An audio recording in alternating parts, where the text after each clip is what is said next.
প্রিয় শিক্ষার্থীরা, আজ এই ভিডিওতে আমরা আলোচনা করব এইচএসসির আইসিটির একটি গুরুত্বপূর্ণ বোর্ড, সেটি হচ্ছে রাজশাহী বোর্ড 2025 এর সৃজনশীল 5। এই সৃজনশীল 5 করেছে আমাদের ডিজিটাল ডিভাইস থেকে। এটির কথাকে বলা আছে যে আমাদের এনকোডার কাকে বলে। আমাদের কোডার হচ্ছে দুইটি, একটি এনকোডার আর একটি হচ্ছে ডিকোডার। আর এনকোডার মূলত তার ইনপুট সংখ্যা বেশি থাকে এবং আউটপুট সংখ্যা কম থাকে। তাহলে আমরা ব্যাখ্যাটা এভাবে দিব সংখ্যাটা, যে ডিজিটাল বর্তনীর ইনপুট সংখ্যা হচ্ছে 2 টু দি পাওয়ার n এবং আউটপুট সংখ্যা n, তাকে এনকোডার বলে। আর ডিকোডার হচ্ছে তার বিপরীত। ডিকোডারের ক্ষেত্রে ইনপুট সংখ্যা হবে n এবং আউটপুট সংখ্যা হবে 2 টু দি পাওয়ার n। আচ্ছা, তারপরে খদাকে বলেছে এরকম যে আমরা এই জিরোর সাথে যদি আমাদের 1 যোগ করি তাহলে কেন 1 হয়, এটা ব্যাখ্যা করতে বলা হয়েছে। আরেকটা কথা বলেছে এরকম যে 0 এবং 1 যদি গুণাকার থাকে তাহলে কেন উত্তরটা 0ই হয়। এই দুইটার ব্যাখ্যা করতে বলা হয়েছে। আমরা দেখতে পাচ্ছি প্রথমটা হতে যোগ চিহ্ন রয়েছে, যার জন্য এটাকে আমরা নাম দিয়েছি বুলিয়ান অর।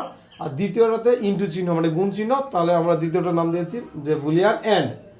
আর বুলিয়ান অরের ক্ষেত্রে একটা এই টার্ম একদম ফিক্স, সেটা হচ্ছে এরকম যে বুলিয়ান অরের নিয়মে যদি আমাদের একটি ইনপুট 1 হয়, বুলিয়ান অরের নিয়মে যদি একটি ইনপুট 1 হয় তাহলে আমাদের আউটপুট হয় 1। এই কনসেপ্টটার ভিত্তিতেই এখানে উত্তর 1 হয়েছে। আর এখানে 0 কেন হয়েছে সেটা হচ্ছে বুলিয়ান এন্ডের নিয়মে যদি একটি ইনপুট 0 হয়ে যায় না, তাহলে আমাদের কিন্তু আউটপুট 0 হবে। এই কনসেপ্টটা যদি আমরা ক্লিয়ার রাখতে পারি তাহলে অর এবং এন্ডে আমাদের আর ভুল হবে না। তারপর হচ্ছে এটার গদাকে বলা হচ্ছে যে উদ্দীপকের বর্তনীটি মৌলিক গেট দ্বারা বাস্তবায়ন করো। আমি স্পষ্ট বুঝতে পারছি যে উদ্দীপকের বর্তনীটির ইনপুট সংখ্যাও দুটি, আউটপুট সংখ্যাও দুটি। উদ্দীপকের বর্তনীটির ইনপুট সংখ্যা দুইটি, আউটপুট সংখ্যা দুটি।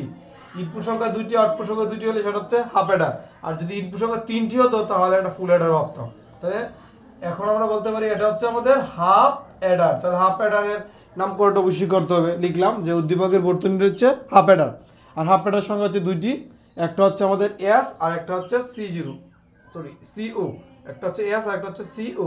তাহলে আমাদের এস এর যে সমীকরণটা সেটা হচ্ছে এ এক্স অর বি, আর যেটা সিও সেটা হচ্ছে এবি।